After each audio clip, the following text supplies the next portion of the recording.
Hello and welcome to the one short series of Kaveri class 9. I am Shweta, your English teacher, and I hope you all are doing great.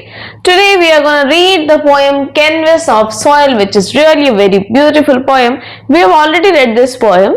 I have already explained it, but as this is a one short video, we are going to cover each and everything about the poem.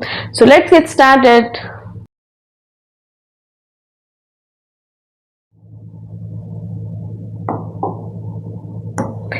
Canvas of soil. What is a canvas of soil? इतनी प्यारी सी, इतनी सुंदर सी poem लिखी है ये लिखने वाले ने. क्या बात लिखी है ना. कैनवस ऑफ सॉइल में पोएट ने जो हमारा एक आर्टिस्ट होता है और जो एक फार्मर होता है, दोनों को इंटर रिलेट करके एक बहुत सुंदर सी पोएम हमारे सामने रखती है. कैसे? कैनवस ऑफ सॉइल क्या है कि कैनवस क्या होता है जिसपे कोई भी चित्रकार जो है वो चित्रकारी करता है. कैनवस ऑफ सॉइल, मिट्टी पे चित्रकारी कौन करता है? मिट्टी पे चित्रकारी करते हैं हमारे किसान. ठीक है. तो जैसे एक पेंटर अपने ब्रश के साथ, अपने कलर्स के साथ बहुत ब्यूटीफुली किसी पेंटिंग को डिजाइन करता है, इन द सेम वे हमारे जो फार्मर हैं अपने हार्ड वर्क के साथ, ठीक है, सीड्स को, वाटर को लेकर के, सॉइल के साथ मिक्स करके एक बहुत ही ब्यूटीफुल सा गार्डन, एक बहुत ब्यूटीफुल एक नेचुरल पेंटिंग रिप्रेजेंट करते हैं जिसमें हमारे बहुत सारे कलर्स के फ्लावर्स हैं, प्लांट्स हैं, है ना. तो इस तरह से दोनों को कैसे आपस में कोरिलेट करके इतनी ब्यूटीफुल पोएम हमें मिली है. चलिए इसको पढ़ते हैं. First of all, let's read the summary. The poem Canvas of Soil is a passionate tribute to gardening and nature, celebrating the deep and extraordinary connection between art and life. Between art and life. Through vivid imagery, extended metaphor, and a joyful rhyme scheme, the poet shows that the garden is nothing less than a living painting created by the skilled and loving hands of a gardener. Garden भी एक painting ही है. जैसे एक painter colourful से, colours से, brush से एक painting बनाता है, इन द सेम वे जो हमारा फार्मर होता है, जो हमारे गार्डनर होते हैं, वो सॉइल को लेकर के, सीड को लेकर के, वाटर को लेकर के एक बहुत ब्यूटीफुल सा गार्डन हमें रिप्रेजेंट करते हैं. तो क्या कह रहे हैं कि गार्डन क्या है? एक लिविंग पेंटिंग है जिसको किसने बनाई है? एक स्किल्ड और लविंग गार्डनर ने. In the first stanza, the poet opens by comparing the soil of a garden to painter's rich and deep palette. Palette क्या होता है? पैलेट होता है that kind of plate, wooden भी हो सकती है, it's made up of plastic भी है ना, जिसमें जो हमारा पेंटर है वो कलर्स को मिक्स करता है. That is called palette. Just as a painter mixes colours on a palette, देखो, just as a painter mixes colours on a palette, तो जिसपे वो कलर को सबको मिक्स करता है, that is called palette. To create a masterpiece, a gardener uses the soil to plant dreams and nurture life. Seeds are planted like brush strokes on canvas, each one deliberate and full of promise, as the gardener patiently awaits the arrival of spring with its vibrant and beautiful colors. Okay, जैसे एक जो हमारा painter है वो brush stroke से canvas पे अपना art दिखाता है, each one deliberate and full of promise, इसी तरह से जो गार्डनर है वो बहुत पेशेंटली वेट करते हैं किसका? स्प्रिंग का, जो क्या लेके आता है? ब्यूटीफुल कलर्स, किसके? फ्लावर्स, प्लांट्स, है ना. तो वो जैसे हमारा जो पेंटर है वो एक चित्रकारी बनाता है कैनवस पे, ऐसे ही हमारा गार्डनर गार्डन में अपनी चित्रकारी बनाता है. In the second stanza, the poet describes the magnificent site of blossoms blooming in the garden, dancing gracefully in the morning light. The garden transforms into a breathtaking painted site filled with shades of green, red and blue। इस तरह से second stanza में poet क्या कहते हैं कि जैसे जो ब्लॉसम्स हैं, जो गार्डन में जो फूल खिल रहे हैं, वो ऐसे लग रहे हैं जैसे मॉर्निंग में वो क्या कर रहे हैं, डांस कर रहे हैं सुबह सुबह। The garden transform into a bread taking painted site, मतलब गार्डन हमारा कैसा लगता है, जैसे किसी ने बहुत ब्यूटीफुली कोई पेंटिंग वहां पे रख दी हो जिसमें ग्रीन, रेड और ब्लू और अलग अलग बहुत वाइब्रेंट से शेड्स हैं, right. Nature itself becomes the greatest artist, creating artwork that is always fresh, always new, and always surprising in its extraordinary beauty and color. In the final stanza, the poet declares that each garden plot is a white canvas where art and life beautifully coincide, जहां पर art और life दोनों साथ में मिल जाते हैं। Through the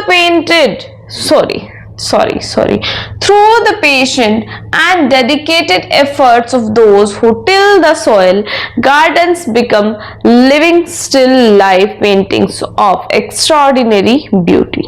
The poem concludes with a powerful message that nature and human creativity together create something truly timeless, showing that every garden is a canvas and every gardener is magnificent artist। जो artist होते हैं वो canvas पे painting बनाते हैं और जो gardener होते हैं वो मिट्टी पे अपनी पेंटिंग बनाते हैं। तो दोनों में यही सिमिलैरिटी है, कलर्स दोनों के बड़े प्यारे होते हैं, है ना। जैसे एक पेंटर बहुत सुंदर सुंदर कलर से अपनी पेंटिंग बनाता है, ऐसे ही एक गार्डनर सुंदर सुंदर कलर्स के फूलों से अपनी पेंटिंग को निखारता है ना।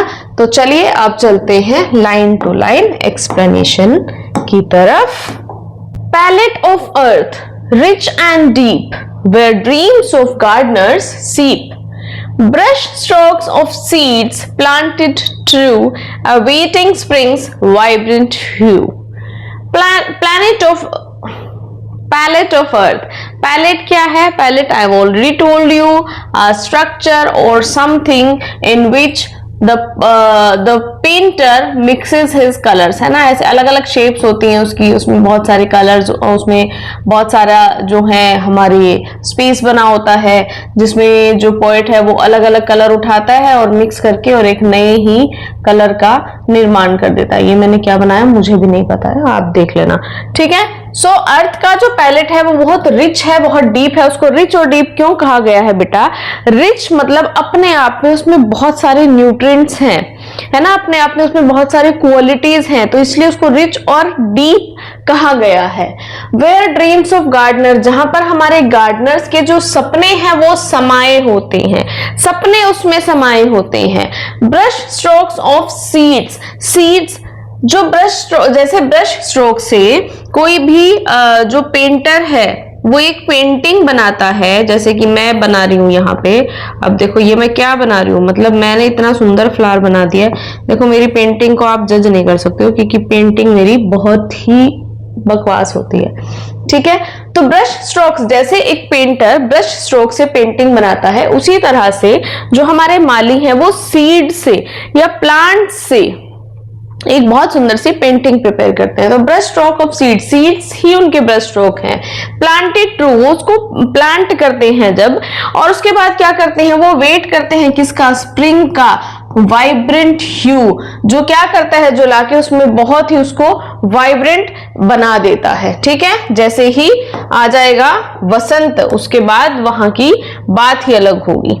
Blossoms bloom as painted sight, क्या होगा वसंत आने के बाद, फूल खिलेंगे। कैसे फूल खिलेंगे, जैसे कोई पेंटिंग, बहुत सुंदर सी पेंटिंग हमारे सामने रख दी हो, ऐसे ही बहुत सुंदर सुंदर प्यारे प्यारे कलरफुल हमें फ्लावर्स मिलेंगे। Dancing in the morning light, जो सुबह की लाइट में जब वो हिल रहे होंगे, जब वो हवा में झूल रहे होंगे तो कैसा लगेगा कि वो डांस कर रहे हैं, तो सुबह की लाइट में वो डांस कर रहे होंगे।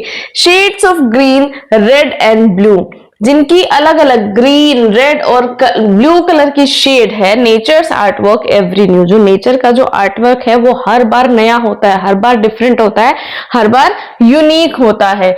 ठीक है, तो जैसे ही वसंत आएगा उसके बाद फूल खिलेंगे और इतने सुंदर सुंदर फूल खिलेंगे जैसे कि कोई एक लाइव पेंटिंग हमारे सामने रख दी हो, जिसमें सुबह सुबह की रोशनी में जो फूल हैं वो डांस कर रहे होंगे। कैसे अलग अलग शेड्स में, ग्रीन में, रेड और ब्लू, बहुत सुंदर सुंदर कलर्स वहां मिलेंगे हमें। जो नेचर्स का आर्ट वर्क है, जो हम नेचर की हम जो बात करते हैं आर्ट की, वो हमेशा नया होता है, हमेशा अलग होता है, हमेशा बिल्कुल सजीव होता है। Right. Each plot a canvas wide, plot है यहाँ पर, प्लॉट क्या है, जमीन के एक टुकड़े को जैसे हम प्लॉट कहते हैं। तो each plot a canvas wide, हर एक प्लॉट, हर एक जमीन का टुकड़ा क्या है, एक बड़ा सा कैनवस है। Where art and life coincide, जहां पर आर्ट और लाइफ साथ में मिलते हैं। आर्ट मतलब आर्ट ही तो है, वो गार्डनर की आर्ट ही तो है कि जिससे उसने जो सीड जो है वो सो की और उसके बाद उनसे बहुत सुंदर सुंदर से फ्लावर्स निकल के आते हैं। तो वो आर्ट ही तो है। और वो आर्ट कैसी है, उसमें लाइफ है ना। तो जहां पर आर्ट और लाइफ साथ में मिलेंगे, so in the hands of those who till, किसके हाथ में, जो मेहनत करते हैं, gardens become painting still. In the hands of who till gardens become painting still, मतलब उनके हाथों में जो जो जो गार्डन है वो एक क्या हो जाता है, जैसे पेंटिंग है, जैसे कोई एक लाइव पेंटिंग हमारे सामने रख दी हो। देखो इसमें पोएट क्या कह रहे हैं कि एक तरफ अगर हम बात करें पेंटर की और एक तरफ गार्डनर की, तो वो दोनों ही क्या हैं, दोनों ही अपने आप में कलाकार हैं। जो हमारा जो पेंटर है वो ब्रश के साथ अपनी कलाकारी को दिखाता है, लेकिन हमारा जो गार्डनर है वो मिट्टी में, बीज में, पानी के साथ अपनी कलाकारी दिखाता है और एक बहुत ही ब्यूटीफुल लाइव पेंटिंग क्रिएट करता है, जहां पर हमें आर्ट और लाइफ दोनों चीज मिलती है ना। जो सुबह से शाम तक वहां पर मेहनत करते हैं और उसके बाद क्या है, उसके बाद जब उनकी मेहनत, जो उनके जो सपने हैं, जब वो साकार रूप ले लेते हैं, तो वो बहुत ही एक सुंदर सीन जो है हमारे सामने बनाते हैं। राइट। अब उसके साथ आ जाते हैं हम अपनी एक्सरसाइज पे। Read the poem again and complete the summary of each stanza by filling in the blanks. अब हमें क्या करना है कि पोएम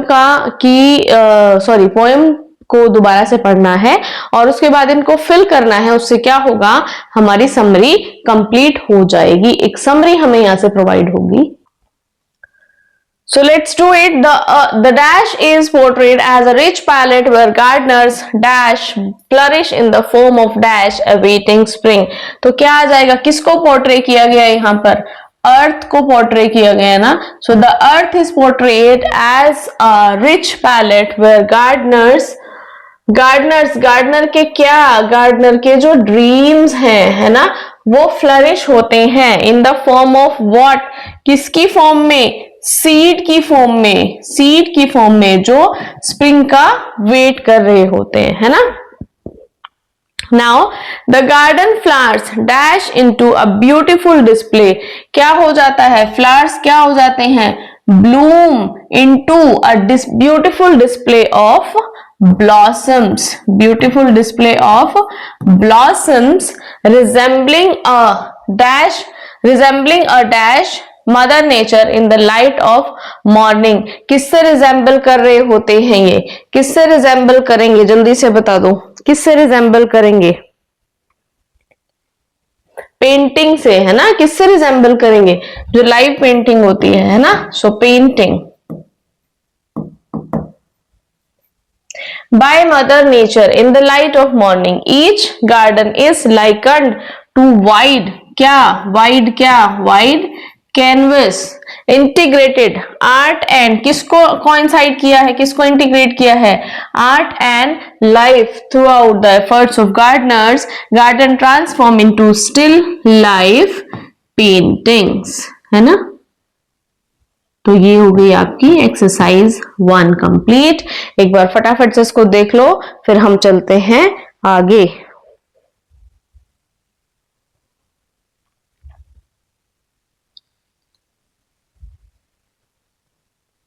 अब यहाँ पर क्या है, select the appropriate title for each stanza from those given below. There are 2 extra titles. Now we have in the poem 3 stanzas and titles are given 5. तो उन 5 में से हमें अलग अलग स्टैंजा के लिए अलग अलग क्या करने हैं, टाइटल्स देखने हैं. Nature's work of art, sweet smelling blossom, earth and possibilities, the painter's canvas. Okay, so nature's work of art, सबसे पहले क्या आ सकता है बताओ जल्दी से. एक बार फिर से चले वापस, एक बार वापस चले सो दैट आप देख पाओ, है ना. देखो ये है हमारा फर्स्ट स्टैंजा. अब इसका बता दो इसका टाइटल क्या बनेगा. टाइटल्स आपने शायद देख लिए होंगे वहां पर क्या क्या है ना, देख लिए होंगे. देखो पहले क्या है, palette of earth rich and deep. यहां पर किसकी बात की गई है, अर्थ के बारे में बात की गई. दूसरे में किसकी बात की गई है कि blossom a painted site dancing in the morning light, shades of green red and blue, है ना. तो यहाँ किसकी बात की गई है, यहाँ पर नेचर के आर्ट वर्क की बात की गई है. फिर थर्ड में हम देखते हैं, थर्ड में क्या है, यहाँ पर कैनवस की बात की गई है ना. तो अभी हम चलते हैं, यहां पर आ जाते हैं हम. तो नेचर्स आर्ट वर्क मेरे हिसाब से देखो, first earth and possibilities, first में हमारी किस की बात की गई है, फर्स्ट स्टैंजा में अर्थ और पॉसिबिलिटीज की, है ना. तो ये आ जाएगा. नेक्स्ट आ जाएगा हमारा नेचर्स वर्क ऑफ आर्ट की बात की गई है, तो ये सेकंड स्टैंजा आ जाएगा, है ना. Now gardens has living canvases, तो ये आ जाएगा आपका third. I think sweet smelling blossoms, the painter's Canva, नहीं ये भी नहीं है, ये भी नहीं, ये 2 हमारे एक्स्ट्रा हैं. ठीक है. सो अर्थ ये आ जाएगा हमारा फर्स्ट का टाइटल, सेकंड का nature's work of art and third stanza का gardens as living canvases. If you want to take a screenshot please take it, otherwise हम चलते हैं आगे अपनी नेक्स्ट एक्सरसाइज की तरफ बिना देरी किए. Right.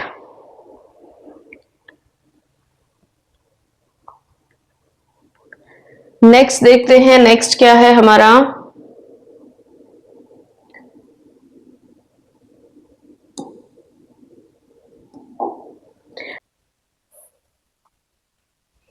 match the poetic device in the column 1 to the examples in column 2. Discuss your responses in pairs and share the responses with your classmate and teacher. Now यहाँ पर क्या है, हमें poetic device करने हैं. poetic device आप सभी को मैं जो हमारी जो पिछली जो मैंने वीडियो में इसको एक्सप्लेन किया था वहां पर सारे poetic device मैंने आपको पढ़ाए थे. सेकेंडली स्पेशली जो poetic device की वीडियो है that is also available on my channel. You can check the description box, there you can find both the links for the explanation and poetic device of this chapter, this poem, as well as for all the poetic device. You can find both the videos there. Just go and check it out. Okay. Now imagery. imagery क्या है बेटा, जब हमारा mind अपने आप से pictures, अपने आप से एक imagination create करता है, वो pictures हमें provide करता है imagination की, that is imagery.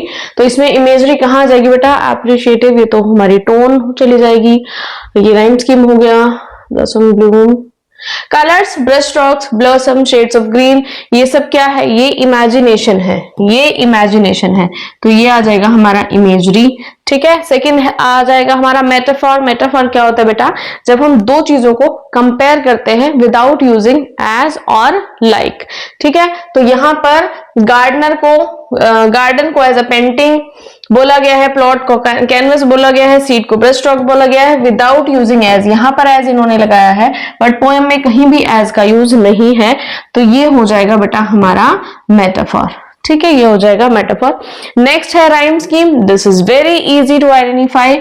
Here it is the rhyme scheme. ये कौन सा है, हमारा थर्ड है. Tone, what the poet feels. Tone, tone किस में जाएगी, देखो जॉयफुल, गार्डनर और एप्रिशिएटिव. तो टोन किस में चली जाएगी, टोन जाएगी हमारी एप्रिशिएटिव, है ना.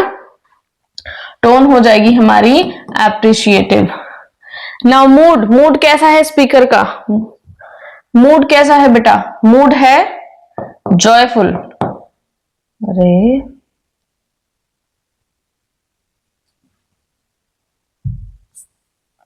कैसा मूड है, जॉयफुल, है ना. कैसा है मूड, जॉयफुल. आगे देखो, आगे क्या है फटाफट से बता दो मुझे.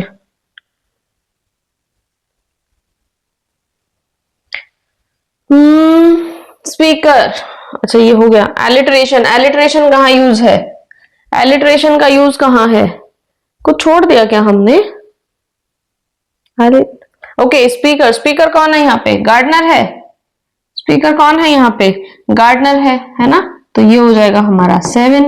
Now next one alliteration. Alliteration same consonant sound, जो यहाँ पर इन्होंने हिंट भी दे दिया है हमें, तो ये हो गया हमारा ब्लॉसम ब्लूम। ये हो गया हमारा alliteration. This way we have completed the exercise. अब फटाफट से इसके आंसर एक बार देखो। ठीक है बेटा, अब यहाँ पर ये हो गया। अगर आपको एक बार इसका स्क्रीनशॉट लेना है तो फटाफट से ले लीजिए। बट जस्ट अ मिनट, ये 6 7 8 कहां से आ गया? यहाँ पर 7 है तो यहाँ पर 6 कैसे आ गया? क्या हुआ है ये? 1 2 3 4। ओके देखो, ये करते हो ना तुम, ये है हमारा 5,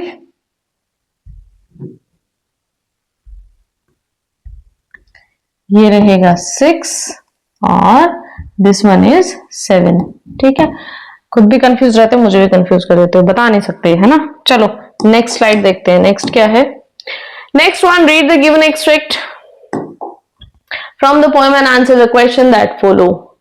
अब हमें इनके आंसर्स देने हैं। Brush strokes of seeds planted true awaiting springs vibrant hue. The poet has used a metaphor in brush strokes of seeds. Which option from those given use a metaphor? इसमें आंसर मैंने already आपके बेटा कर दिए थे fill, तो आप यहाँ से देख सकते हैं। देखो समझा देती हूँ। Her mother's heart heard her heartfelt request with kindness. यहाँ पर क्या है? यहाँ पर देखो, यहाँ पर हमारा एलिट्रेशन बन रहा है, मेटाफोर नहीं बन रहा है। फिर her heart did a dance of joy on seeing the new doll, यहाँ पर भी कोई मेटाफोर से लेना देना नहीं है। She has a very kind heart, उसका हार्ट बहुत काइंड है, उसके पास एक काइंड हार्ट है, तो यहाँ पर भी ऐसा कुछ कंपैरिजन नहीं है। So she has a heart of gold. यहाँ पर हार्ट को कैसा नाम दिया गया कि गोल्ड का हार्ट है ना। तो यहाँ पर ये क्वालिटी है बेटा, यहाँ पर इसको एक गोल्ड का बना दिया गया है हार्ट को, तो ये चला जाएगा हमारा मेटाफोर, मतलब this is the correct answer. Now complete the sentence appropriately. The phrase planted true is significant because it implies, क्या इंप्लाई करता है ये? Careful, sincere and purposeful planting. ठीक है, क्या इंप्लाई करता है? प्लांटेड ट्रू मतलब आप केयरफुली, बहुत सिंसियरली, बहुत तरीके से वो अपनी जो काम है उसको कर रहा है। Why has the poet used the word hue instead of colors in the extract? hue की बजाय उसने colors का यूज क्यों किया? क्योंकि ऑब्वियस सी बात है कि एक प्रॉपर एक राइम बनाने के लिए, उसको और मैजिकल बनाने के लिए, the word hue is more poetic and suggests as a particular vivid shade which makes the image more artistic and musical. It also fit the poet expression better. That's it, है ना? How simple it is. So this is the answer. Now next one, complete the following analogy correctly with a word from the extract. तो summer कैसा होता है? Hot होता है। तो spring कैसा होता है? स्प्रिंग वाइब्रेंट होता है या कलरफुल होता है। ठीक है, read the assertion and reason and select the option that is correctly suited. Gardeners wait for spring. Gardeners spring का वेट करते हैं। Gardeners are worth painting in springs. मतलब देखो, अब बात तो दोनों ही सही है कि वो स्प्रिंग का वेट करते हैं, और क्या है, उनकी जो पेंटिंग है वो स्प्रिंग के बाद वर्थफुल हो जाती है। ये नहीं है बेटा, है ना। तो दो एक्सप्लेनेशन, तो जो स्टेटमेंट दोनों ठीक है, बट करेक्ट एक्सप्लेनेशन नहीं है। ये वाली इसकी करेक्ट एक्सप्लेनेशन नहीं है, तो your answer will be B. Your answer will be B. Okay, next देखेंगे। Okay, next one is the same each plot a canvas wide where art and life coincide. अब इसमें से हमें क्या करना है? Questions given है, इनके आंसर्स करने हैं। बहुत इजी है, बहुत इजी है भाई। What does each plot refer to in this extract? क्या है each plot? मैंने बताया each piece section of garden land, जमीन का टुकड़ा ही तो है each plot, है ना। तो which section opinion imitates the rhyme scheme of extract? Beautiful and clear, laughter and cheer. तो क्या आ जाएगा? Beautiful and clear, laughter and tears. Okay, select the line from the extract and conveys the gardening blend aesthetic beauty with natural growth. कोई line ऐसी suggest करो जो इसको completely proper बता रही है ना? तो कैसे? where art and life coincide. Complete the following sentence appropriately. The plot is likened a canvas, suggesting that it is a space where beauty can be created artistically. ठीक है, answers I have already done for you. You can take a screenshot if you want. Now the next slide is, why has the poet most likely used the word wide instead of long in canvas? Wide canvas, wide में उसने long का use क्यों नहीं किया, wide का use क्यों किया? क्योंकि जो वाइड है वो सजेस्ट करता है एक ओपननेस को, है ना, एक बहुत बड़े एक खुले एरिया को. So openness spread the visual expanse making the garden seem more like a painter's canvas. ठीक है, फाइन. जो पोइट ने हमें यहाँ पर ये जो कंपैरिजन दिए हैं उनके लिए हमें रीजन बताने हैं. तो painter is compare to a gardener. क्यों गार्डनर से ही कंपेयर किया है? क्योंकि दोनों बहुत बड़ी अच्छे से, बहुत ध्यान से और अच्छी सी इमेजिनेशन और स्किल को लेकर के अपने काम को करते हैं. Palette is like earth. क्यों अर्थ को पैलेट क्यों कहा गया है? क्योंकि the earth like a palette holds the possibilities of many colours and creation. क्योंकि अर्थ के बिना तो गार्डनर की पेंटिंग पॉसिबल ही नहीं है ना. Fine. The brush strokes are like seeds because seeds like brush stroke begin the creation of a beautiful final picture. क्योंकि seed brush stroke की तरह क्रिएशन को शुरुआत करते हैं और ब्यूटीफुली एक फाइनल पिक्चर बनाते हैं. जब तक पेंटर का ब्रश कैनवस पे नहीं लगता तब तक पेंटिंग की स्टार्टिंग नहीं होती. इसी तरह जब तक जमीन में बीज नहीं बोए जाते तब तक किसी भी प्लांट की इमेजिनेशन हम नहीं कर सकते हैं. The canvas is similar to garden plot as both are surfaces on which beauty is created. So these are the reasons in front of you. Now the next part is question answers. चलिए question answers करेंगे. How does the metaphor brush strokes of seeds enhance the understanding of gardening as an art form? जब brush strokes of seed की बात poet करते हैं तो यहाँ पर मेटाफर को मतलब कैसे यूज किया गया अंडरस्टैंडिंग को एनहेंस करने के लिए. The metaphor brush strokes of seeds frame gardening as a deliberate act of artistic creation rather than mere manual labour. मतलब सिर्फ मैनुअल लेबर नहीं है, एक आर्ट है, एक बहुत skillfully ये काम किया जाता है. By equating seeds to paint and the earth to canvas, the metaphor highlights the garden's intentionality in designing layout, color and texture. देखो जो गार्डनर होते हैं वो भी बहुत मेहनत करते हैं गार्डन को ब्यूटीफुल बनाने में. तो सिर्फ मेहनत नहीं, वहां पर उनका दिमाग, उनकी कलाकारी, उनकी स्किल्स भी काम आती है ना. Okay, so it emphasizes the garden is a dynamic living painting where each planted seed represents a carefully placed stroke of color destined to bloom and transform the landscape over time. I hope it is clear. चलिए next question की तरफ चलते हैं. Answer the following question. What can you infer about the poet's perspective on the relationship between nature and creativity from the following lines? Each plot a canvas wide where art and life coincide. चलिए answer दीजिए. The poet views nature and creativity as deeply interconnected partners in a single harmonious process. By comparing a garden plot to a wide canvas where art and life coincide, the poet frames the natural world as an active medium for human expression rather than a passive backdrop. In this perspective, the act of cultivating nature is itself a form of living artistry where human imagination and biological growth merge seamlessly. Ultimately, creativity is not distinct from the physical world. Instead, nature provides the essential space and raw material for art life to enrich each other. ठीक है, तो यहाँ पर poet के perspective मतलब उसने poet ने जो रिलेशनशिप बनाया है नेचर और क्रिएटिविटी के बीच में, पोएट का क्या पर्सपेक्टिव है? पर्सपेक्टिव यही है कि दोनों में ही क्रिएटिविटी चाहिए, दोनों में स्किल्स चाहिए, दोनों में आर्ट चाहिए, दोनों में मेहनत चाहिए, दोनों में दिमाग चाहिए, है ना. और जब हम नेचर की बात करते हैं तो नेचर ही तो प्रोवाइडर है सब चीजों का, राइट. नेक्स्ट क्वेश्चन देखेंगे. Next one is, do you think the imagery in the poem successfully paints a vivid picture in the reader's mind? If yes, why? If no, why not?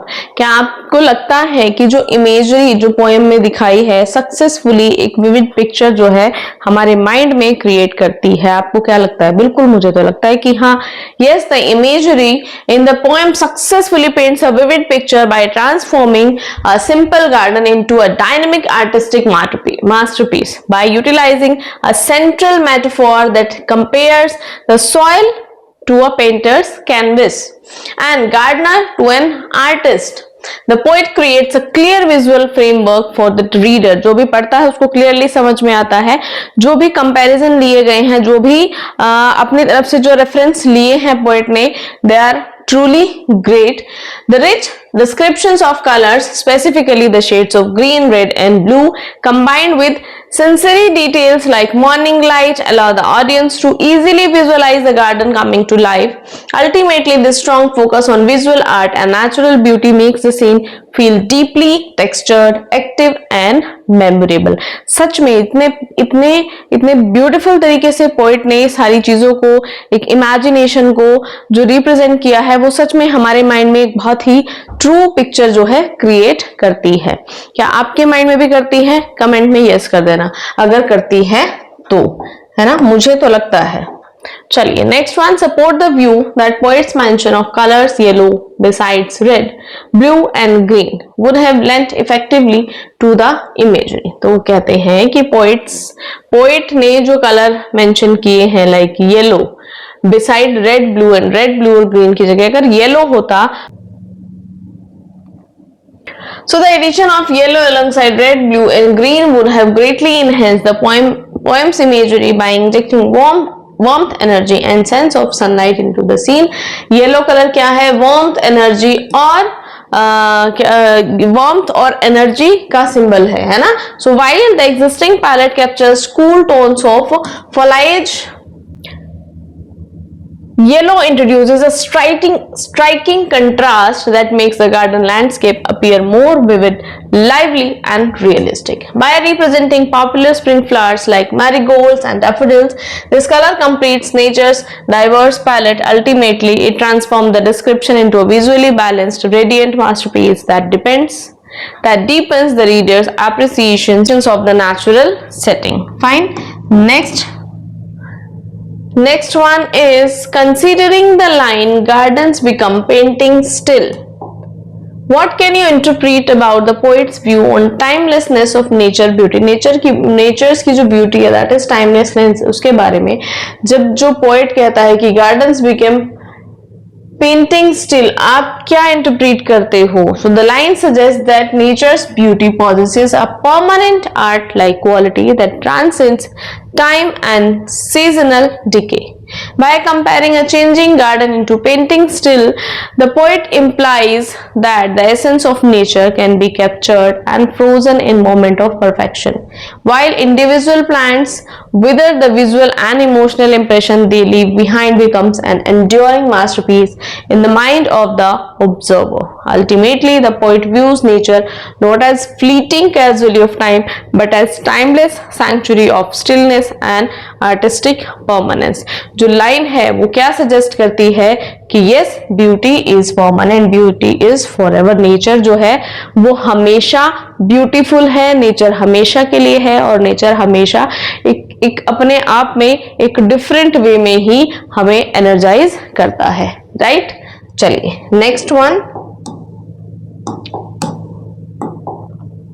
justify the title of the poem. ये important question है बेटा, ठीक है? So the title Canvas of Soil is highly appropriate as it perfectly captures the poem's central theme, gardening as a form of living art, where the earth acts as a surface for creation. It metaphorically frames the soil as a canvas and the seeds as brushstrokes, with the gardener acting as an artist creating a vibrant masterpiece of blossoms and color. The title effectively captures the essence of how the soil provides the surface for a living, breathing artwork to grow.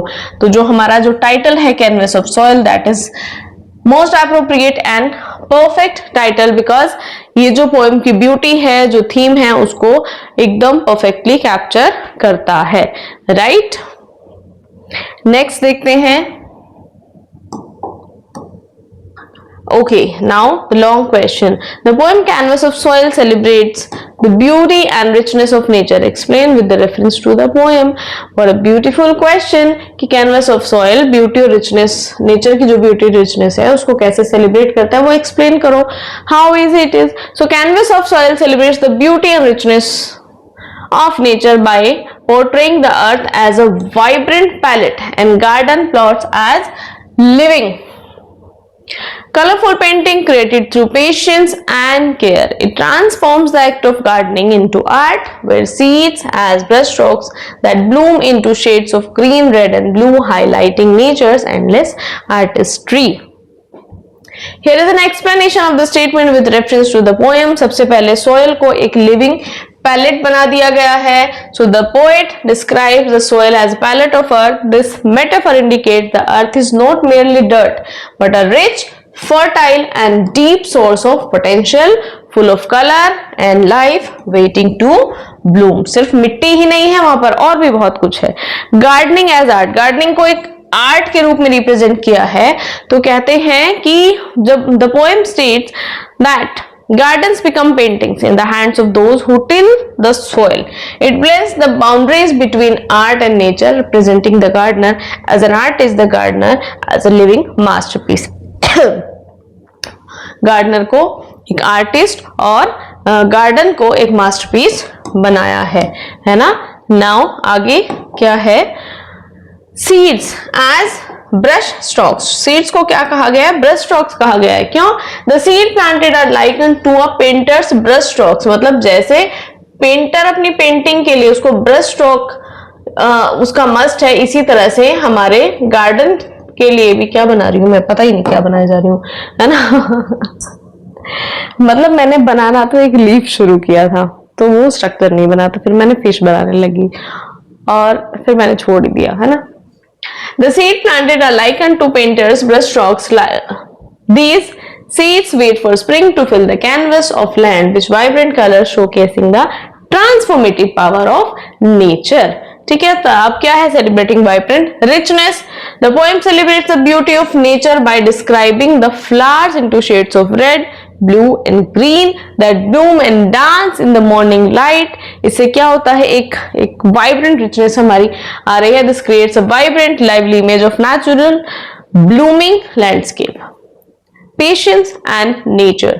Next, patience and nature's magic. It highlights that beauty requires patience, care and dedication. जैसे कोई भी painter है, उसको painting अगर एक अच्छे level की बनानी है तो उसको महीनों, हफ्तों, सालों भी लग जाते हैं कई बार एक पेंटिंग को एक्चुअल अपनी जो इमेजिनेशन है उसको उस पेपर पे उकेरने में. इन द सेम वे जो हमारा गार्डनर है उसका जो पेशेंस है वो बहुत काम आता है उसके गार्डन को एक रियल वे में लेकर आने के लिए, है ना. तो care and dedication, mirroring how nature takes its time to turn humble soil into a beautiful, productive and colourful garden. तो नेचर अपना टाइम लेगा. आपने सीड सो कर दिए हैं, उनको फूल बनने में, उनको प्लांट बनने में टाइम लगेगा. You have to be very patient. Ultimately the poem teaches that with effort the canvas of soil transforms into a breathtaking, colorful and living work of art, celebrating the richness of the natural world. Okay, so this way we have completed all the exercise, short questions along with long question of the poem. So कैसी लगी आपको poem, कैसी लगी आपको explanation, exercise, वो सारी चीजें आप कमेंट में जरूर बता दिया करें. आजकल ना कमेंट थोड़े कम हो रहे हैं आपके, पर ये गलत बात है. तो मुझे मोटिवेट आपके कमेंट्स ही करते हैं. और इस पोएम में जहां भी आपको लगता है कि मैम नहीं, आप इसको भी ऐड कर दीजिए, हमें ये चीज और थोड़ा डीपली सिखाइए, I am there for you, no doubt. ठीक है, but please let me know first. Okay, I am working on it and I will definitely work on it. Okay, so thank you so much for watching. Like the video, share with your friend and do subscribe the channel. Thank you.